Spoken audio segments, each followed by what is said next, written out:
Frente Amplio o Frente Nacional. Esta es mi columna de hoy jueves 17 de septiembre de 2025 para la revista Cambio. La campaña a la presidencia de la República de Colombia para elegir a un candidato o candidata de la derecha el próximo año es la realización del estado de nuestra política nacional desde hace décadas.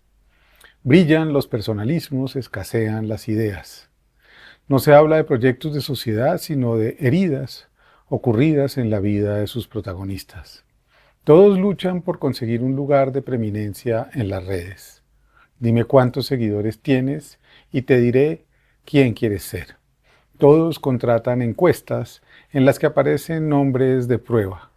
Especula quién es el gallo o la gallina de pelea para distraer al contendor. La mayoría se une a la estrategia de ganar algo de notoriedad. Pelea porque sin antagonistas no hay juego de rol que valga. Y muchos parecen convenir con las mentiras de turno. Haz clínica del rumor, que algo queda. La gran diferencia de estas elecciones que vamos a vivir a partir de octubre es que la izquierda democrática habrá gobernado por primera vez este país durante 4 años con las luces, las sombras, los dolores de crecimiento y los errores garrafales que se han cometido. Mientras la izquierda intenta la unidad a través de la conformación del pacto histórico, en el que confluyen la Unión Patriótica, el Partido Comunista, Colombia Humana, Progresistas y el Polo Democrático Alternativo, en la derecha o en ese grupo de personajes entre quienes se cuentan los dueños de partidos como César Gaviria, liberal, Germán Vargas Lleras, Cambio Radical, Efraín Cepeda, conservador, Dilian Francisca Toro, la U, Juan Manuel Galán, Nuevo Liberalismo, Álvaro Uribe, Centro Democrático y algunas otras y otros invitados de ocasión, se intenta concebir o resucitar el espectro de un frente nacional, que fue la manera en que los dos partidos, el liberal y el conservador, zanjaron la extrema violencia que habían atizado desde el inicio mismo de la República entre ellos, mediante un pacto entre sus dos jefes de entonces, Alberto Lleras Camargo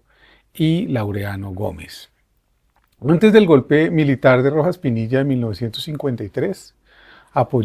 ante el golpe de Rojas Pinilla en 1953, apoyado por los gremios, la Iglesia y los sectores políticos adversos al presidente Urdaneta, que en ese momento intentaba una reforma constitucional planteando una Asamblea Nacional Constituyente,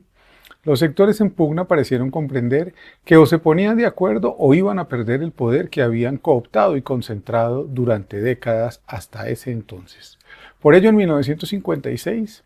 como si se tratara de la reconciliación imposible de dos espectros irreconciliables, Lleras y Gómez en Benidorm primero y después en Sitges, en España plantearon la salida. El estado del gobierno de Rojas, que ya iba para 5 años, era francamente calamitoso. La represión y el autoritarismo campeaban, pero la solución resultó en un cierre democrático muy costoso para la sociedad. Desde entonces, las posibilidades de construir una verdadera democracia en la que participaran la juventud, los estudiantes, los sectores populares, los herederos de las ideas liberales socialistas o comunistas se cerró para siempre. Ya en los 60, algunos de esos sectores campesinos, sindicales, estudiantiles, intelectuales, etcétera, tomaron la decisión de crear las primeras guerrillas como formas de expresar la imposibilidad de acceder a la tierra, a la justicia social y de participar así de nuestra democracia. El Frente Nacional gobernó al país durante los siguientes 50 años a partir de 1974, o unos 48 si tomamos la fecha 2022 como la primera en emerger un gobierno de izquierda. La lógica de repartir el poder institucional entre los partidos liberal y conservador se volvió en un ethos de nuestras prácticas políticas. Poco a poco se instauró una gobernanza compartida que comenzaría a exacerbar la posibilidad de acrecentar las rentas propias de quienes accedían al sistema. No conoce uno a expresidentes, senadores o personajes públicos de la política colombiana que no hayan mejorado ostensiblemente sus condiciones objetivas de vida. Mientras tanto, la guerra se agudizó, el narcotráfico se hizo parte de esa entraña, la captura de rentas se volvió un objetivo y con la llegada del neoliberalismo, con el gobierno Gaviria, las empresas públicas se convirtieron en el botín. Samper quiso hacer una especie de regreso al pasado de las ideas liberales, pero ante tamaña audacia la campaña fue denunciada por el ingreso de dineros del cartel de Cali. La denuncia la hizo su contendor, Andrés Pastrana, hijo del último presidente del Frente Nacional oficial, Misael Pastrana, quien ganó de manera espuria las elecciones de 1970, dando origen al mito fundacional del M-19 que aparecería en la escena pública 4 años después. Álvaro Uribe supuso la reunión de esa idea central del Frente Nacional, la gente de bien contra la chusma alevosa, los don nadie que no entienden nada, la de dueños contra los empleados, la de los hacendados contra los campesinos, la de los demostrar contra quienes no hacen parte del mundo. Esa cultura, de nuevo, tuvo una rebeldía significativa en el gobierno de Juan Manuel Santos, organizador del partido de la U en la primera década de este siglo, junto a otros y otras políticas de carrera que al usar la inicial de su emperador reelecto con trapas y trapisondas, lograron meter un articulito para cambiar la Constitución y conseguir para su proyecto no 1 ni 2, sino 4 gobiernos bajo su sino. Creo que pocos contaban con la astucia o el ego o ambos de Santos para comenzar a negociar con las FARC sin la anuencia de su máximo líder, es decir, Uribe. Esa desobediencia, más el plebiscito como un acto de soberbia para demostrar quién tenía más poder, dio al traste con el Frente Nacional segunda etapa, que terminaría con un proceso de paz que le abrió el camino a la izquierda democrática, pero que significó antes la llegada del gobierno más precario que haya tenido el país de 2018 a 2022. Esos hombres, sobre todo hombres, hoy se reúnen y sueñan con recuperar una época, aquella en la cual ellos podían decidir y ponerse de acuerdo en cómo repartirse las instituciones, los negocios, las rentas y el poder político en Colombia. Como se siguen soñando como hacedores efectivos de un pasado que creen luminoso, vuelven a sembrar el país de dimes y diretes de otras épocas, según los cuales nos íbamos a convertir en un país comunista, íbamos a instalar una dictadura estatista, la economía se iba a hundir, la guerra iba a reinar. Y un largo etcétera que es insostenible, habida cuenta de los datos y logros que ha ofrecido este gobierno.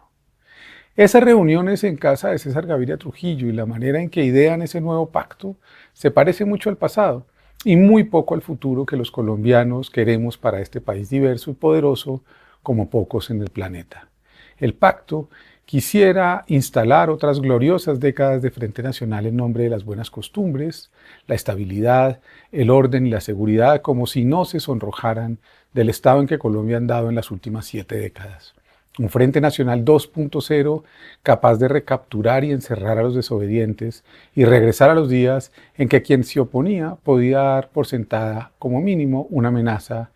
un exilio o peor aún la muerte. Ante la operación enredo del Consejo Nacional Electoral de entregar personería jurídica al pacto histórico, excluyendo a la Colombia humana por supuestos vicios de forma en la presentación de las asambleas requeridas para aspirar a la fusión, y de demorar la decisión hasta volver inexorable su fracaso por imposibilidad temporal, más la discusión sobre cuál debería ser el nombre de quien pueda representar las causas de la izquierda en marzo en una coalición con los liberales y quienes se inscriben en el centro, es importante que quienes saben del poder político en el país lo han gobernado, han sido beneficiados por el Estado de muchas maneras, entienden el juego y podrán proponer ese nuevo Frente Nacional, activando una memoria que está descuadernada desde que ellos mismos convirtieron sus partidos en fábricas de avales y operaciones politiqueras al capricho de sus líderes. Del otro lado, la única manera de profundizar el cambio, de reconducir algunos asuntos que de manera natural fueron caóticos, corruptos y complejos en este primer momento de gobernanza, es entender que Colombia es mucho más amplia, compleja y que se necesitará de nobleza para construir un entramado con pactos políticos por encima de la mesa, con reglas claras, con un objetivo de seguir proponiendo la pacificación del país a través de la inversión territorial, un frente amplio. No es fácil, conviene recordar las profecías cumplidas del jefe conservador Laureano Gómez sobre esas gentes que para él no merecían nada, y abro comillas, la otra raza salvaje, la raza indígena de la tierra americana, segundo de los elementos bárbaros de nuestra civilización, ha transmitido a sus descendientes el pavor de su vencimiento. En el rencor de la derrota parece haberse refugiado en el disimulo taciturno y la casurrería insincera y maliciosa. Afecta una completa indiferencia por las palpitaciones de la vida nacional, parece resignada a la miseria y a la insignificancia. Está narcotizada por la tristeza del desierto, embriagada con la melancolía de sus páramos y bosques. Los resentidos, pues, los que no hacen nada. Nos vemos la próxima.